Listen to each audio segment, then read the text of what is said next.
Hi, this is Charting Man Dan of TheChartGuys.com, home of technical analysis education. Click the link for a free week trial, no credit card required, and gain access to our multiple live broadcasts daily, community chat room, educational videos, nightly watch lists, and more. Invest in your education and future and join the community today. Hey everyone, looking at GoPro on the daily, weekly, then we'll zoom into the 5-minute and go over the trading opportunity, and there was a lot of that today. So the gap down on earnings, the bulls buying the dip in a huge way, astounding lots of people, myself included, with a 24% move from the lows to the highs. But lots of profit taking, as you would expect. If you think people are going to hold on to a 24% move in an overall bear over the weekend in a market that is weak, you are not thinking clearly. So we rejected from just below the 200-day moving average resistance of 1252. We got up to 1247, and that is where the high of the day was hit. The weekly time frame, we had resistance. The middle Bollinger Band on the daily was 1359. 50-week moving average, 1332. So there were all kinds of resistances. We didn't get up that high, but the daily level had all kinds of resistances to be watching. I thought we would reject from the lower Bollinger Band the first time around, but we blew through that, and then it ended up being just below the 200-day moving average. So where we stand from here on the daily chart moving forward, we are still oversold, and the bulls must get over this lower Bollinger Band resistance in order to try and turn this trend around. And the trend is very, very clearly still bearish.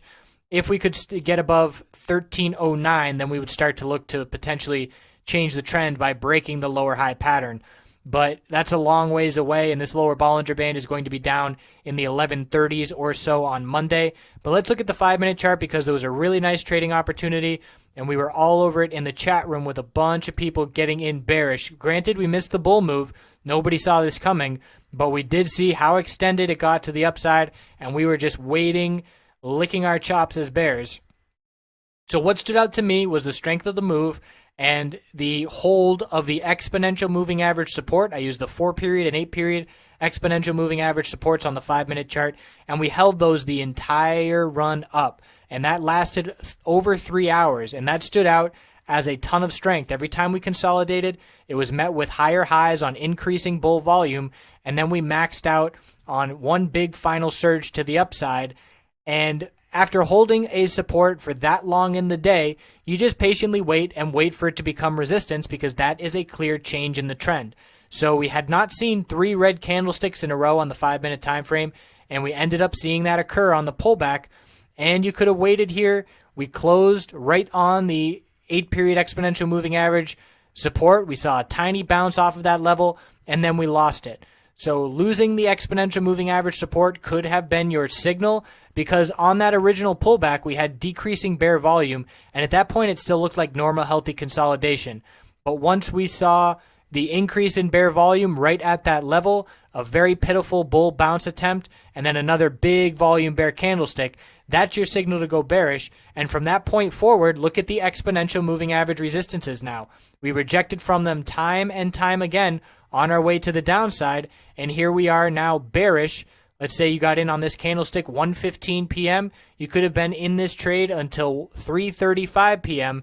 because that is when those levels finally became support again, and then we saw another little run at the end of the day. So if you traded off these exponential moving average supports alone, if you got in on the bull move, congratulations, nice, awesome move to the upside. But if you waited until the bear break, you had a bear entry, and then you could have had even a little bull entry at the end of the day. But there were big time gains to be had there.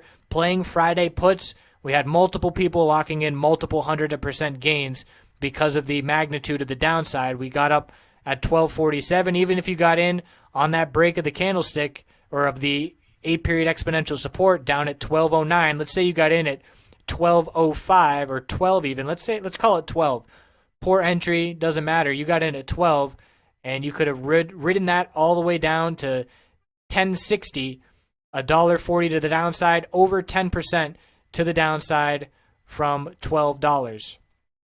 So that's the trade on the 5-minute time frame, and I expect a lot of trading volatility again on Monday, and some really nice ranges here on GoPro, and I expect traders to be all over it with the liquidity and the lots of opportunity that we saw today. So hopefully Anybody that was in this position long is no longer in this position long, and it's just a day trader at this point. And I appreciate you watching. I hope you have a great weekend.